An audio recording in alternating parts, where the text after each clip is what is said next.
And so I'm wondering what you think about IUDs and if at this point in my life I should remove it. Do IUDs mess with the estrogen progesterone levels during perimenopause or maybe help? I could probably ask my gyno, but I know that I will get more thorough answer from you. Oh, that's so sweet. Mm. PS, the only time I get hot flashes or what I think are hot flashes is when I have carbs, sugar in the evening.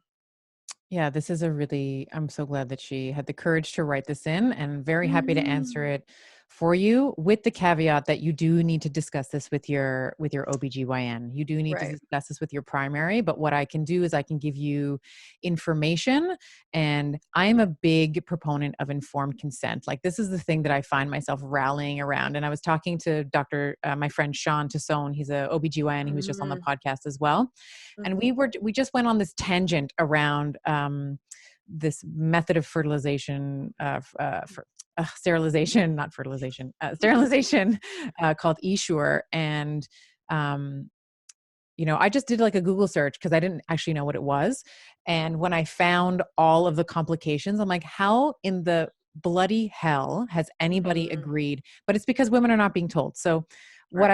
the way I wanted to maybe structure this answer, which I think will answer her questions, but also just hopefully inspire any woman who's considering any exogenous medication, procedure, device, to just be your own health advocate. Like, you are the CEO of your own health.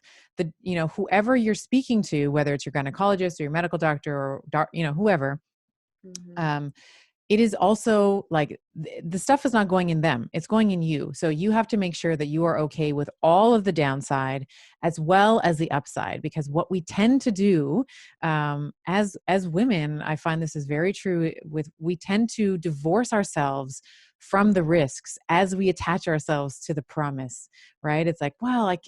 I can take the pill, and I can, whatever the reason is, like, I can have all the sex, I can have boatloads of sex and not worry about getting pregnant. And that may be true, but it also comes with um, an insert.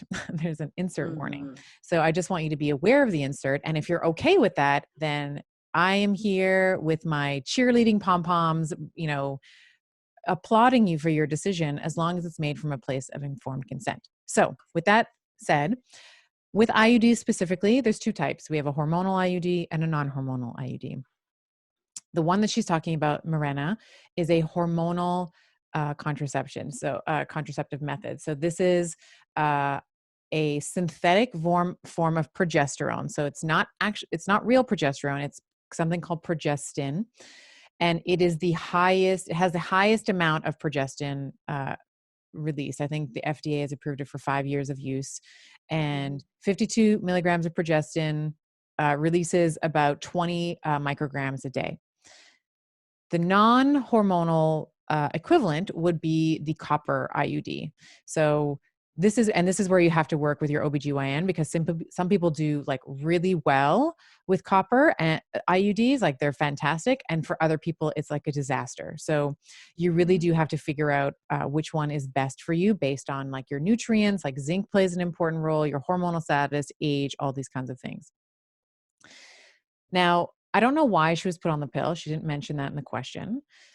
But I do, so if it was for contraception, which is what the pill, or sorry, Right. what the hormonal contraception is designed for, um, I would maybe explore, being 50 years old, if there could be alternative methods. So could Mhm. she do fertility awareness? Could she use condoms? Could there be uh, could she use the copper IUD? Would that be like an option for her? Because when we think about some of the risks, I mean, and this is again like, I'm going to tell you the facts, you make the Yeah. decision, right? So Mhm.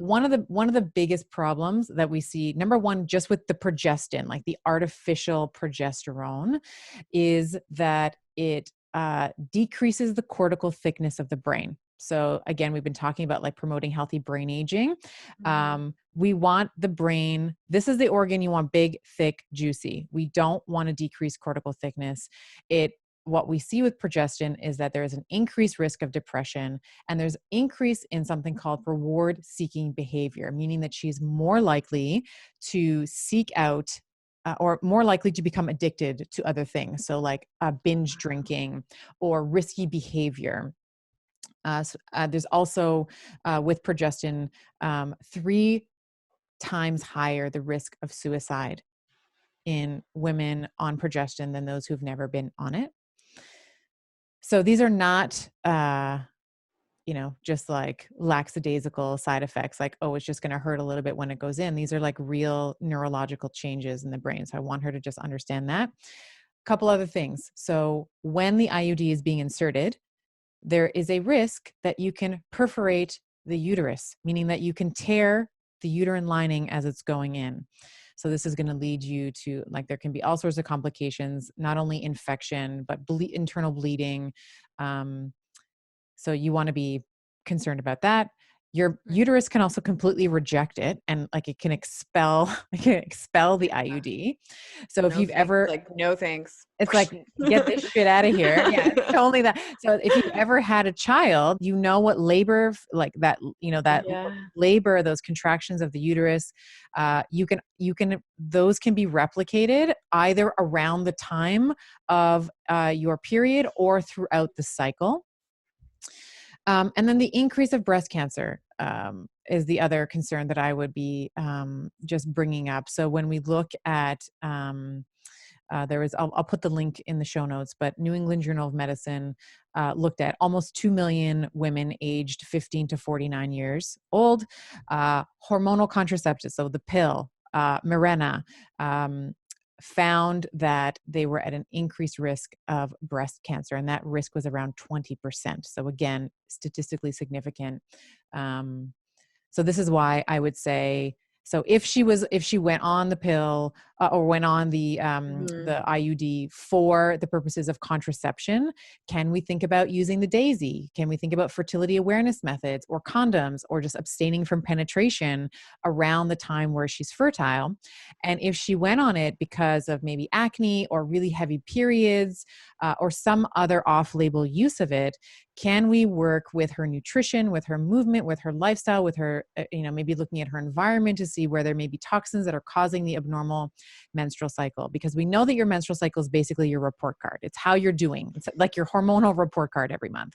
So if you are having really heavy bleeding, like just crazy acne, you have PMS, like 1 minute you're crying, 1 minute you're like taking a knife and you're running after your husband, like if you have this crazy PMS, then maybe we want to be looking at some natural solutions that will help mitigate some of these symptoms and bring you into a more harmonious state with your hormonal milieu.